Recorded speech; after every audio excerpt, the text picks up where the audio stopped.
Hey Knights, so these are the next two chapters, so 3 and 4.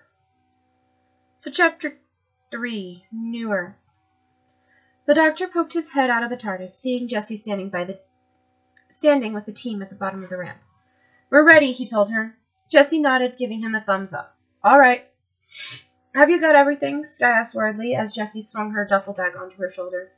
Jessie grinned at her. I've got everything. Don't worry. Be careful, Celine told her. Careful's my little name, she joked before hugging the team. Love you all. Love you, they chorused after her as she ran into the TARDIS, closing the door behind her. She set her bag down by the console and joined the Doctor as he began fiddling with levers and switches. So, where are we going? She asked. He grinned at her. Further than we've ever gone before. Jessie raised an eyebrow in curiosity as the TARDIS materialized. The Doctor opened the TARDIS doors and looked outside, nodding in satisfaction as they stepped out. It's the year 5,000,023," he began, and Jessie's jaw dropped as she watched cars fly overhead. We're in the galaxy M87, and this, he grinned, holding out his arms, is the new Earth. That's just, she sputtered, turning around and taking it all in. That's just, not bad, the Doctor laughed. Not bad at all. That's amazing, she finally managed to say, hugging him tightly before holding onto his arm. I'll never get used to this. Never. Different ground beneath my feet, different sky. She sniffed, then looked around. What's that smell? Apple grass, he replied casually. Apple grass, she repeated slowly. Yeah, he agreed, grinning. Yeah. It's beautiful, she whispered. Oh, I love this. She grinned up at him. Can I just say, traveling with you, I love it. Me too, he told her before grabbing her hand. Come on. So, the Doctor said as they lay back on his coat, looking towards the massive city in front of them. The year 5,000,000,000. The sun expands, the earth gets roasted. Our first date, she told him. He smiled fondly at the memory. We had chips. They exchanged smiles before he continued. So anyway, planet's gone, all rocks and dust, but the human race lives on, spread out across the stars. Soon as the earth burns up, oh yeah, they get all nostalgic, big rival movement, but then find this place. Same size as the earth, same air, same orbit. Lovely. Call goes out, the humans move in. What's the city called? She asked. New York. Jessie raised herself on her elbows and stared at him. You're kidding me. Come on. It is, he assured her. It's the city of New York, strictly speaking. It's the 15th New York since the original, so that makes it. He rattled off all the news, and Jessie burst out laughing by the end of it. He raised an eyebrow at her. What? You're so different. He grinned. New Doctor. Jessie stood up, looking at the city. Well then, can we go and visit New York, which is so good that they named it twice? Well, I thought we might go there first. He pointed to a pair of curved skyscrapers. Why? Jessie asked, putting on her sunglasses so she could see. What is it?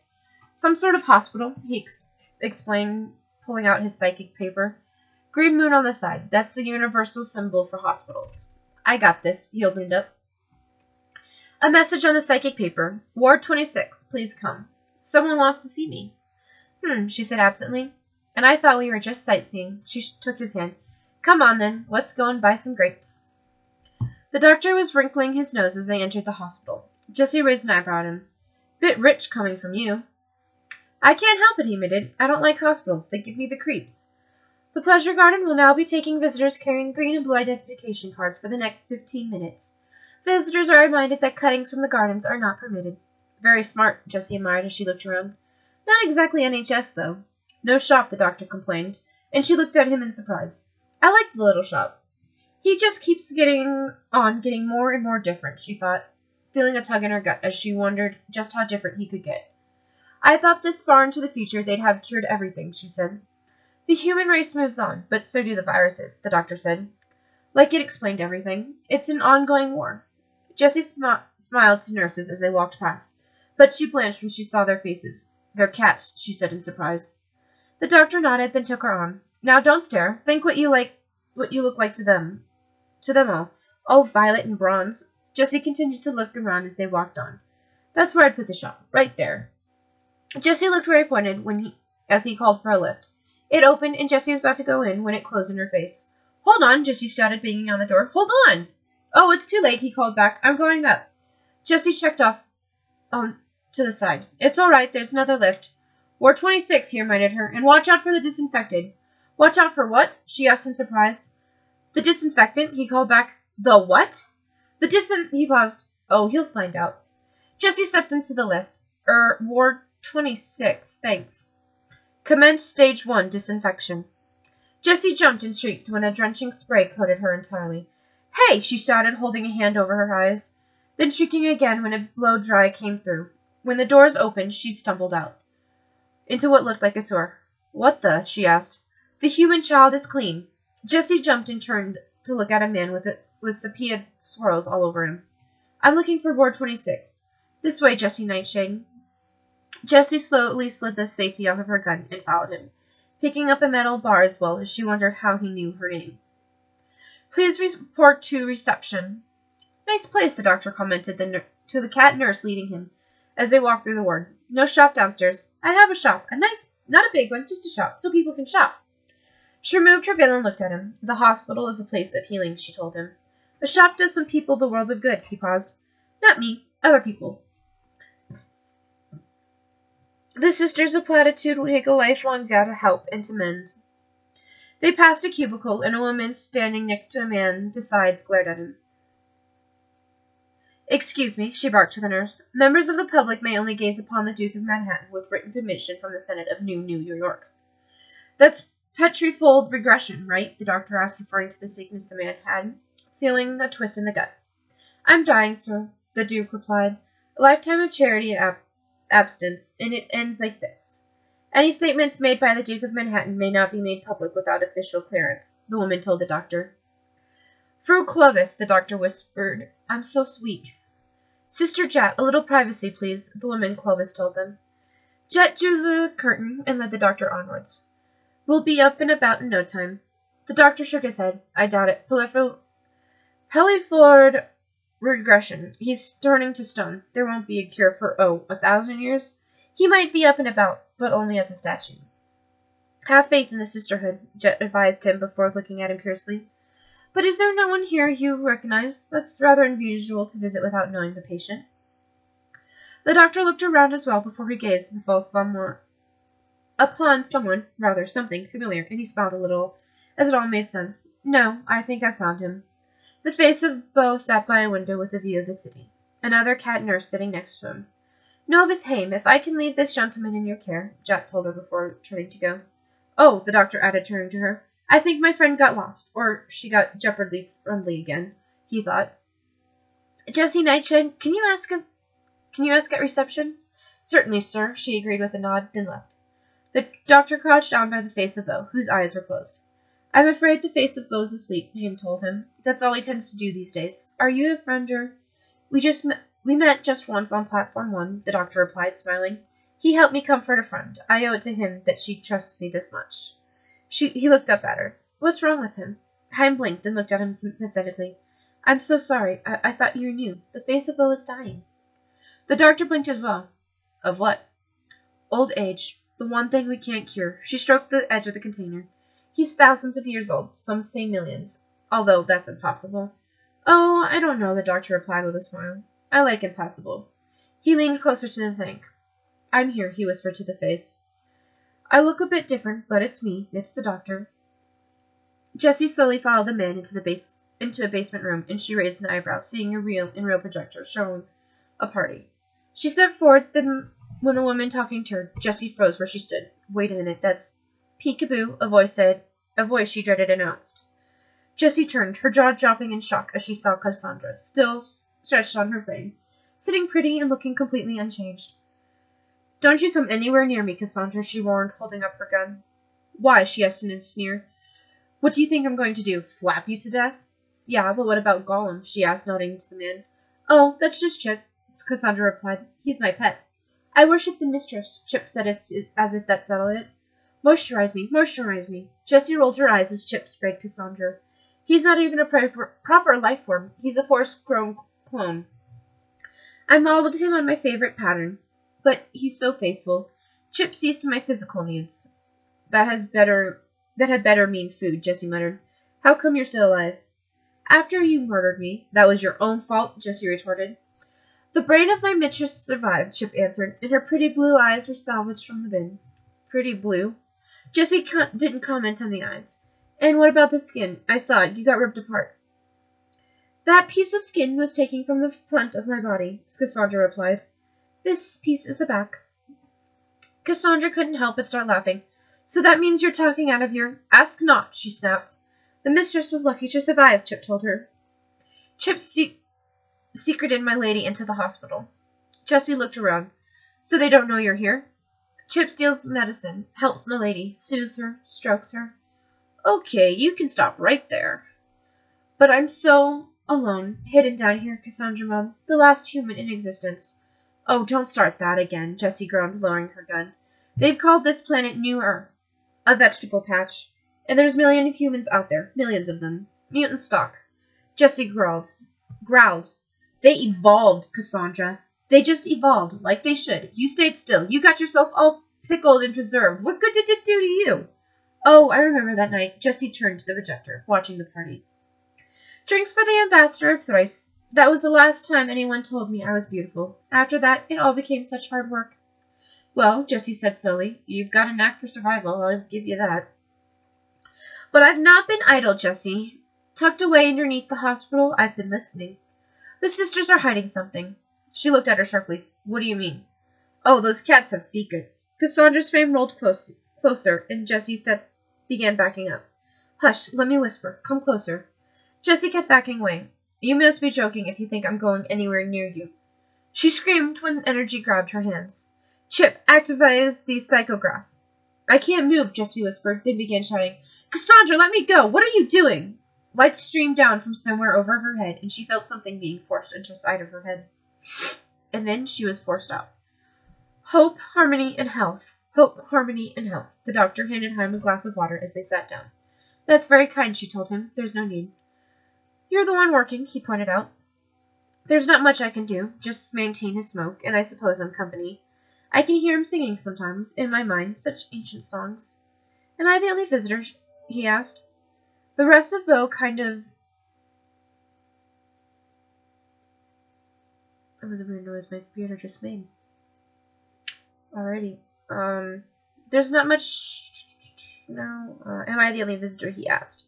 The rest of Bo kind became extinct long ago. He's the only one left. She leaned back. Legend says the face of Bo has watched the universe grow old. There are all sorts of superstitions around him. One story says that just before his death, the face of Bo will impart his great secret, that he will speak those words only to one like himself. What does that mean? Haim shook her head. It's just a story. The doctor leaned forward. Tell me the rest. She hesitated. It said he'll talk to a wanderer, to the man without a home, the lonely god. The doctor's heart starched. Me. He let that thought stew, then overheard to the reception's desk. Excuse me, but can I use the phone for a second? The nurse nodded. Of course, sir. He began dialing Jessie's number and waited for her to pick up. When she did, he immediately asked, Jess, where are you? There was a moment, then her voice answered, Watcha? He blinked, but continued. Where have you been? How long does it take to get to Ward 26? I'm on my way, Governor. He narrowed his eyes at the way she sounded. That is in no way, shape, or form an American accent. When did she begin sounding British? I shall proceed up the apples and pears. You'll never guess, he told her, feigning excitement while her suspicion over her grew. I'm with the face of Bo. Remember him? Of course I did. I'd better go. See you in a minute. He hung up, shaking his head a little as he wondered just what kind of conversation he'd just had, since it made no sense whatsoever. His attention was drawn to the Duke. Don't think I was going to make it. Didn't think I was going to make it. Curious, the doctor peeked into the cubicle and blinked when he saw the Duke completely healed. The Duke saw him and waved. It's that man again. He's my good luck charm. Come in. Don't be shy. Any friendship expressed by the Duke of Manhattan does not constitute of a form of legal contract, Clovis told him. The doctor nodded slowly, trying to figure out what was going on. There had been no cure for petrifold regression in this time, so how was he healed? He vaguely heard someone ask him if he wanted champagne, but he shook his head, holding up a hand. No, thanks. You had petrifold regression, right? That being the operative word, past tense, completely cured. But that's impossible, the doctor whispered as he turned to go. Another cat nurse stopped to talk to him. Primitive species would accuse us of magic, but there's merely the tender application of silence. Of science. How on earth did you cure him? He asked. How on New Earth, you might say. He wasn't playing that game. What's in the solution? A simple remedy. Then tell me what it is. She shook her head. I'm sorry. Patient confidentiality. She held out a paw. I don't believe we met. My name is Matron Casp. I'm the doctor, he replied, shaking it. I think you'll find that we're the doctors here. Jack came up. Matron Casp. You're needed in intensive care. Cass smiled at him. If you would excuse me. The doctor nodded as she left, still wondering where Jessie was. He was looking around the cubicles when he heard the lift chime. He smiled widely as Jessie stepped out, her hair now hanging in loose waves instead of the braid she had it in. There you are, he said brightly, pulling her with him. Come and look at this patient, he pointed. Macaroni's disease. Should take years to recover. He shook his head. 2 days. I've never seen anything like it. They're inventing a cell-washing cascade. It's amazing. Their medical science is way advanced. And this one, he dragged her to a man who was as white as the gown he was in. Pallidum pancreasis. Kills you in 10 minutes, and he's fine. I need to find a terminal. I've got to see how they do this, because they've got the best medicine in the world. That's why it's then why is it such a secret? I can't Adam and Eve it, she replied. He blinked, hearing a bit of British yet again. And why would she say something like that? He blinked as she slowly approached him. What's with the voice? She shrugged, and the doctor noted the violet blouse she'd had on was unbuttoned a little. Oh, I don't know, just larking about. New Earth, new me.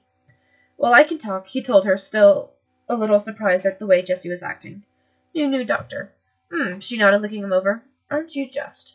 She grabbed him and kissed him hard, and the doctor didn't move, struck both frozen and speechless. She pulled back, giving him a glazed look. Terminal's this way, she then said, turning. Phew, she muttered, walking off. The doctor shook his head. Yep, he squeaked. Still got it. He followed her, and as he saw the way she walked confidently and so very not her, he knew that something had happened to her.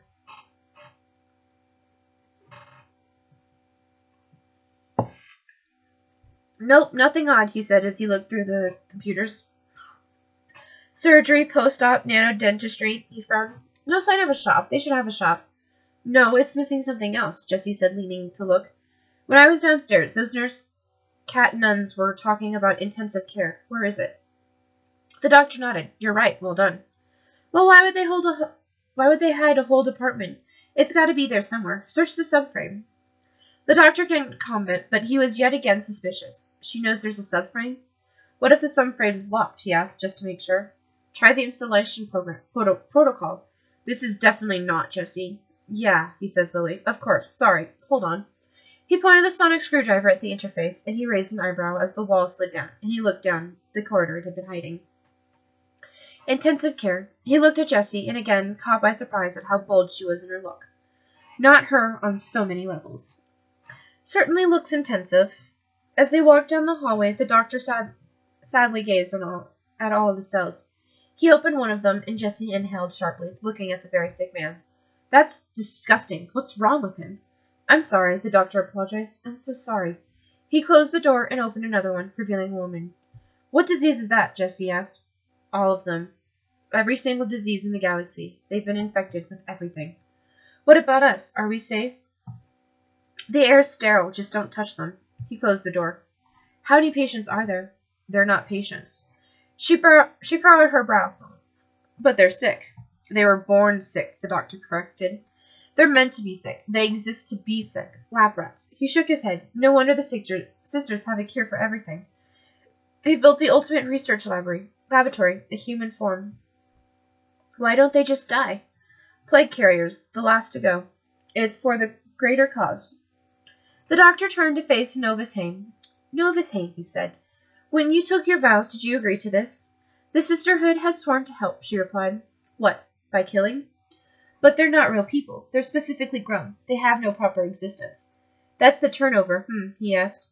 Thousands a day, thousands the next. How many thousands? For how many years? When she didn't answer, he got closer. How many? Mankind needs us, she tried to explain. They came to this planet with so many illnesses. We couldn't cope. We did try. We tried everything. We tried using clone meat and bio-cattle, but the results were too slow, so the sisterhood grew its own flesh. That's all they are, flesh. Those people are alive. But think of those humans out there, healthy and happy because of us. If they live because of this, then life is worthless, the doctor told her. But who are you to decide that? Heim challenged. I'm the doctor, he replied.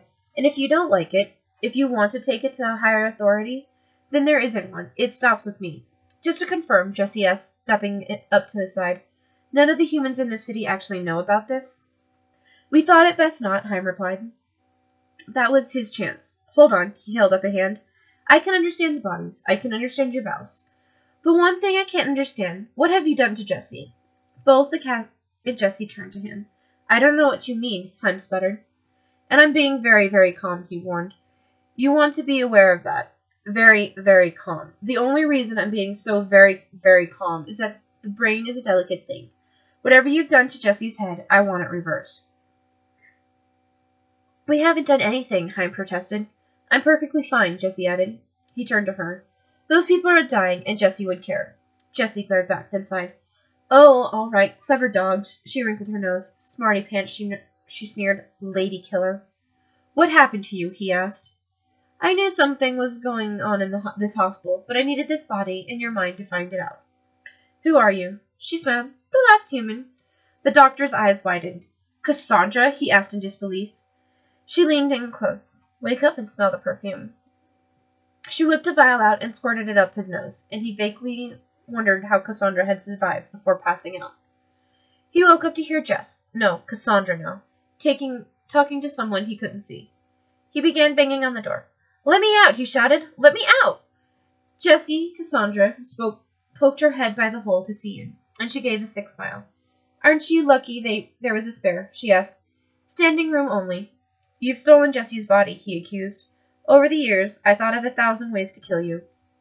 Doctor, and now that's exactly what I've got. 1,000 diseases, she grinned. They pump the patients with a top-up every 10 minutes. You've got she looked at her watch, about 3 minutes left. Enjoy. Just let Jesse go, Cassandra. I will, she replied, as soon as I found someone younger and less common. Then I'll junk her with the waste. The sound of footsteps approached, and she smiled. Now hush-a-bye, it's showtime. Anything we can do to help? Jet asked. Straight to the point, Whiskers, Cassandra replied, turning to the cats. I want money. The Sisterhood is a charity. Cass denied. We don't give money, we only accept. The humans across the water pay you a fortune, and that's exactly what I mean, Cassandra told her. A one-off payment, that's all I want. She tilted her head thoughtfully. Oh, and perhaps a yacht, in return for which I shall tell the city nothing of your institutional murder. Is that a deal? Cass shook her head. I'm afraid not. I'd really advise you to think about this. Oh, there's no need. I have to decline. I'll tell them, then. You've got no way of stopping me. You're not exactly nuns with guns. You're not even armed. Who needs arms when we have claws? Cass reported, revealing her own. Cassandra backed up. Well, nice try. She turned to someone the doctor couldn't see in his field of vision. Chip, Plan B. The door to the doctor's cell opened, and he looked out to see the doors of every cell in the hall open, the diseased people walking out, dazed and confused. What have you done? She shouted at Cassandra and the man behind her. Gave the system a shot of adrenaline just to wake them up. She waved to him and the cats. See you. The doctor growled, then ran after her and Chip. Don't touch them, he shouted. Whatever you do, don't touch. At least she still mostly has Jesse's speed. He turned when he heard the sound of other doors opening, and he looked over the edge of the catwalk they'd run onto, and his eyes widened as all of the doors opened. Cassandra joined him, and she blanched. Oh my God. What the hell have you done? He snapped at her. It wasn't me, she protested. One touch, and you get every disease in the world. I want that body safe, Cassandra, the doctor demanded. We've got to go now. But there's thousands of them. Run, he shouted to her. Down, down, go down. This building is under quarantine. Repeat, this building is under quarantine. No one may leave the premises. Repeat, no one may leave the premises. Keep going, go down. Cassandra ran to one of the lifts and tried calling for it. But the doctor shook his head. No, the lift is closed down. That's the quarantine. Nothing's moving. She looked around, then started running. This way. The doctor followed, then heard the sound of the diseased people coming. He turned to see Chip be cut off. Someone will touch him, he told her. Jessie Cassandra looked back once. Leave him. He's just a clone thing. He's only got half a life. Come on. Mistress, Chip called. The doctor sent an apologetic look to Chip. I'm sorry. I can't let her escape. He ran back after her. He made it in time to see her back away from a door where more people were coming from after she closed it. We're trapped, she turned. What am I going to do? Well, for starters, he approached her angrily. You're going to leave that body. That psychograph is banned on every civilized planet. You're compressing Jessie to death. But I've got nowhere to go, she whined. My original skin's dead. Not my problem, he retorted. You can flout as autumns in the air. Now get out. Give her back to me. She sighed. You asked for it. He had time to see her exhale before something slammed into his mind. Jessie stumbled around, glad to have her mind back. God, my head, she gasped, holding it and looking around. Where'd she go? Oh my. She froze and slowly turned to the doctor. This is different. Cassandra, she asked in shock. Goodness me, the Dr. Cassandra replied. I'm a man, young, so many parts, and hardly used. Jessie's jaw dropped as she watched her dance around. Oh, 2 hearts. Oh, baby, I'm beaten out of samba. Get out of him. Ooh, he's slim and a little bit foxy. Jessie shook her head as the Dr. Cassandra looked at her. You've thought so, too. I've been inside your head. You've been looking. You like it. But what if he's like those others you try so hard to deny? Those others? That's not him, she replied instantly. How would you know? Her jaw dropped, but the door burst open, and the Dr. Cassandra looked around. What do we do? What do we do? The doctor, what the hell would he do? Ladder, Jessie replied, pointing. We've got to get up. Out of the way, brunette. Hey, Jessie whined as the Dr. Cassandra pushed past her to go up. You know, if you get out of the doctor's body, he could think of something. Yap, she replied. God, it was tedious inside your head. Hormone City overload. We're going to die if, she gasped, feeling a clawed paw on her ankle, and she looked down to see Matron Casp gripping onto her. Get off. All our good work, Casp snarled. All that healing, the good name of the sisterhood, you've destroyed everything. Go and play with the ball of string, the Dr. Cassandra spat. Everywhere, disease. This is the human world. Sickness. One of these diseased people grabbed hold of Casp, and she fell, screaming. Move, Jessie shouted. Maximum quarantine. Divert all shuttles. Now what do we do? The Dr. Cassandra asked. Use the sonic screwdriver. She pulled it out, looking it over. You mean this thing? Yeah, I mean that thing. Well, I don't know how. The doctor's hidden away all his thoughts. Jessie groaned. Then go back into me. The doctor can open it. Do it. Hold on tight. The doctor shook his head, then looked back down to Jessie, noting Cassandra was back. Oh, Cavix again, she complained. Open it. Not until you get out of her. We need the doctor. I order you to leave her. Jessie was cursing this doctor's stubbornness when Cassandra swapped yet again. No matter how difficult the situation, there is no need to shout. Get out of him. But I can't go into you. He simply refuses. He's so rude. Rude and not ginger, she muttered, then raised her voice. I don't care. Just do something.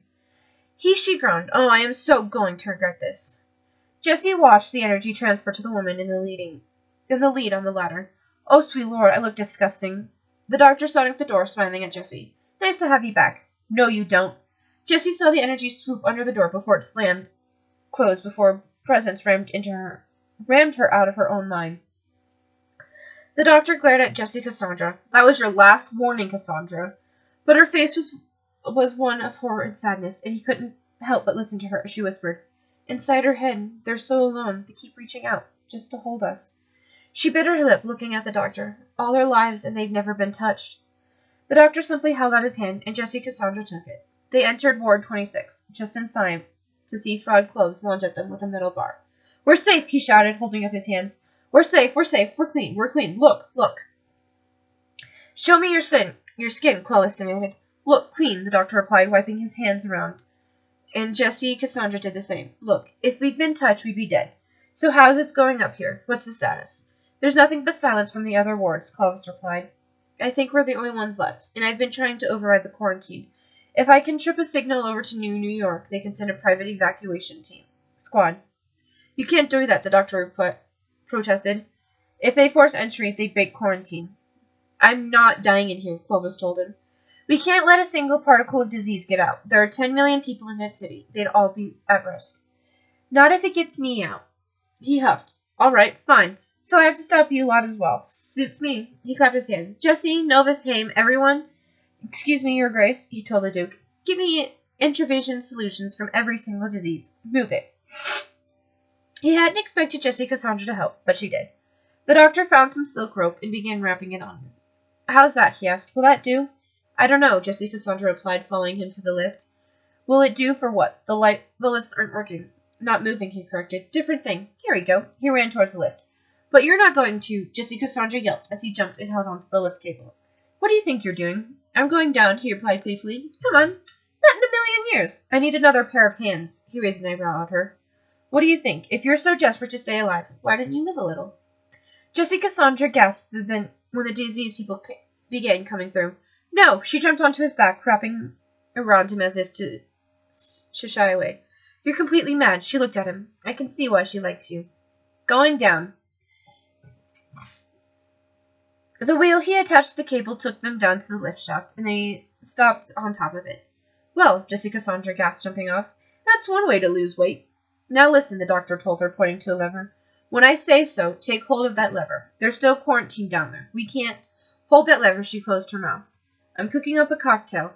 I know a bit about medicine myself." He began pouring the medicine from the bags into the disinfectant tank. "Now that lever's going to resist," he told her. "But keep it in position. Hold on to it with everything you've got. And you're inside Jessie's body. That'll be a lot. What about you?" He grinned. "I've got an appointment. The doctor is in." He dropped to the left before Jessie Cassandra could reply, and he opened the doors, smiling at the diseased people. "In here," he shouted to them. "Come on." "Don't tell them," Jessie Cassandra told him. "Pull that lever," he heard her begin to, and he gestured to the people to come into the lift. "Come and get me. Come on. I'm in here. Come on." "Commence stage 1, disinfection." He grinned as the disinfectant tank began to spray, and the diseased people began to get cured. "Come on, come on. All they want to do is pass it on." He gestured to them. "Pass it on." "Pass on what?" Jessie Cassandra asked, looking down. "Pass on what?" "Pass it on." As the diseased people began to get cured, he helped her down. She looked at him curiously. "What did they pass on? Did you kill them? All of them?" "No, that's your way of doing things." He led her out of the lift, smiling. "I'm the doctor, and I cured them." One of the women hugged him. "That's right." He hugged her back, then patted her shoulder. "Hey, there you go, sweetheart. Go to him." He gently nudged her towards the diseased man, and she went to him, passing on the cure. "Go on. That's it. That's it." He turned to Jessie Cassandra. "It's a new subspecies, Cassandra. A brand new form of life. New humans. Look at them. Look. Grown by cats, kept in the dark, fed by tubes, but completely alive. You can't deny them, because you helped create them. The human race just keeps going on, keeps on changing. Life will out." "Ha! You're a brilliant girl, Jessie Nightshade." Even with Cassandra in her head, she could hear the face of Beau's voice. "Beau." "I'm here, little wolf." "Little wolf?" "You are the bad wolf, Jessie, meant to protect the doctor from harm, and you did brilliantly." "What?" As if part of her mind was unlocked, she saw the events of the game station. She saw herself destroy the Daleks, saw the doctor save her life with a kiss. "He does not regret it. You live because you saved his life." "But I caused his death. How is that protecting him from harm?" "He would have rather died saving you than died at the hands of the Daleks. You know who I am, Jessie. You should know that I tell the truth." And she did. Jack. "Jessie, this is not the end for you. The dancing with the doctor is far from over with you. Keep hanging on and be prepared for anything." "I will." "Until we meet one last time, Jessie Nightshade. You are the sister I never had." "This is NNYPD," a loudspeaker announced as the doctor and Jessie Cassandra walked through Ward 26. "Please step away from the shuttles. All staff will present themselves to the officers for immediate arrest. I repeat, immediate arrest. All new life forms will be required to make a statement to the NNYPD." The doctor stopped short when he saw someone. "The face of Beau!" The face of Beau met his eyes as the doctor ran over. "You were supposed to be dying. There are better things to do today. Dying can wait." "Oh, I hate telepathy," Jessie Cassandra muttered. "Just what I need, a head full of face." "Shush." "I have grown tired with this universe, Doctor, but you and your violet and bronze demigod have taught me to look at it anew." "You knew about her?" the doctor whispered. "How did you know?" "In time, Doctor, I think you shall understand. But now that her journey will soon extend past what you can see, you're prepared for what will come your way. In time, you'll understand just how much she is to you. There are legends, you know, saying that you're millions of years old." "There are? That would be impossible. Wouldn't it just?" He leaned forward. I got the impression there was something you wanted to tell me. A great secret." "So the legend says. It can wait." "Oh, does it have to?" He couldn't help but whine. "We shall meet again, Doctor, for the last time. And the truth shall be told. Until that day, keep the little wolf in your grasp." Hold tight and never let go. You both needed still until that day. The doctor slowly stood as the face of Bo teleported away. That was enigmatic, he commented. That is textbook enigmatic. He turned to Jessie Cassandra. And now, for you. But everything's happy, she told him. Everything's fine. Can't you just leave me? You lived long enough. Leave that body and end it, Cassandra. I don't want to die. No one does. Help me, she whispered. And a welcome voice called out, Mistress? Jessie Cassandra looked over as Chip ran/limped up. Oh, you're alive. I kept myself safe for you, mistress. Jessie Cassandra tilted her head slowly. A body, and not just that. A volunteer. Don't you dare, the doctor warned. He's got a life of his own. But I worship the mistress, Chip told him. I welcome her. You can't, Cassandra, you can't. The energy transferred from Jessie to Chip, and Jessie stumbled before collapsing. The doctor caught her. Oh, are you all right? He swung her back up, feeling how stiff and tense she was, keeping a tight hold on her so she wouldn't fall again. Whoa, okay? Yeah, she whispered before looking up at him and giving him a smile. Hello. Hello, he said back with a matching smile. Welcome back. Oh, sweet Lord. The doctor stiffened and turned to Chip/Cassandra. I'm a walking doodle. You can't stay in there, the doctor told him of her. I'm sorry, Cassandra, but that's not fair. I can take you to the city that they can build you a skin tank and you can stand trial for what you've done. Well, that would be rather dramatic, possibly my finest hour, and certainly my finest hat, but I'm afraid we don't have time. Poor little Chip is only half-life, and he's been through so much. His heart is racing so. He's failing. I don't think he's going to last. The doctor crouched down and the body collapsed to its knees. Are you all right? I'm fine, he smiled. I'm dying, but that's fine. I can take you to the city. No, you won't. Everything's new on this planet. There's no place for Chip and me anymore. You're right, Doctor. It's time to die, and that's good. He said, Come on, there's one last thing I can do. Jessie stayed silent as the doctor piloted the TARDIS. When they came to a halt, Chip Cassandra opened the door, and Jessie recognized where they were. The party she'd seen on the projector. The last time someone told Cassandra she was beautiful. Thank you, Chip Cassandra whispered. The doctor nodded. Just go, and don't look back. Good luck, Jessie added. She stood in the doorway, watching as Chip Cassandra and the Cassandra in the restaurant talked, and she closed her eyes when Chip Cassandra collapsed, dying. Cassandra was reassuring him, and Jessie swallowed and looked down. A hand gently fell on her shoulder, and she looked up as the doctor joined her. Come on, he told her. She nodded and closed the door, never looking back.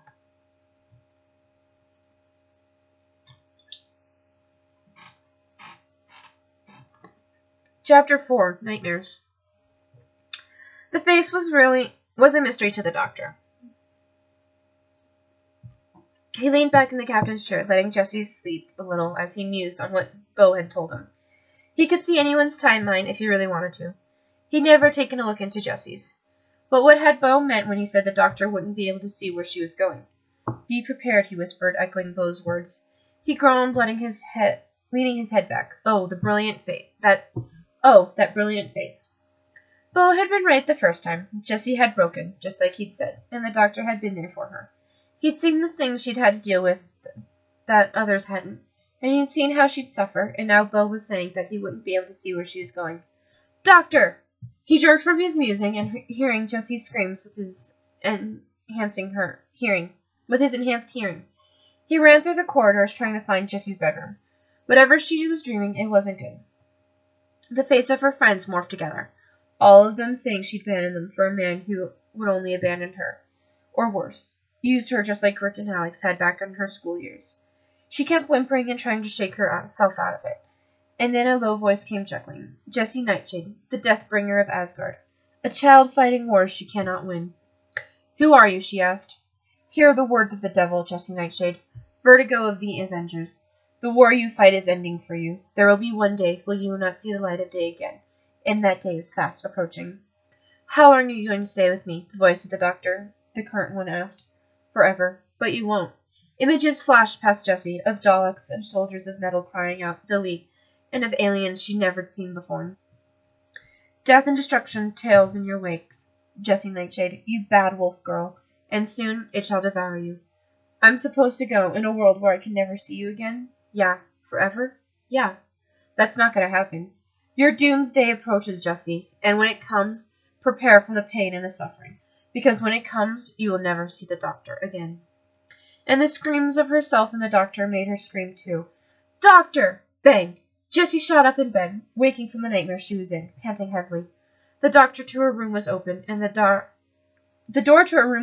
doctor sat next to her, one tilting her face up to look at him. Just a dream, he told her, voice laced in worry. Just a dream. She sobbed, hugging him tightly. It didn't feel like one. What happened? She pulled back, sniffling. My friends telling me things that weren't true. A voice telling me I was fighting a war and that I wasn't going to win. Did it say what kind? She shook her head. No, it said it was the devil. Doctor, it knew my names, every name I've had. Deathbringer, Vertigo, she swallowed, even Bad Wolf. The doctor tensed. You remember Bad Wolf? She nodded. Bo showed me. He got past Cassandra and showed me everything. That face, the doctor muttered, sighing. I wish I could have told you. Jessie smiled through her tears. I think you need a doctor, really. I was a little more concerned on you than pickup lines. Jessie smiled sadly. He said my doomsday was coming, that I was never going to see you again. Jess, he looked at her, care and understanding in his eyes. That we're not the ninth doctors, but at the same time, they still were. I promise you this, I'm not going to abandon you. Never. Jessie swallowed it. Swear it? He nodded, and she finally relaxed as she curled up into his side. Stay with me until I go back to sleep, she asked in a murmur. She felt him nod, and she shifted so she could lay back down into her sheets.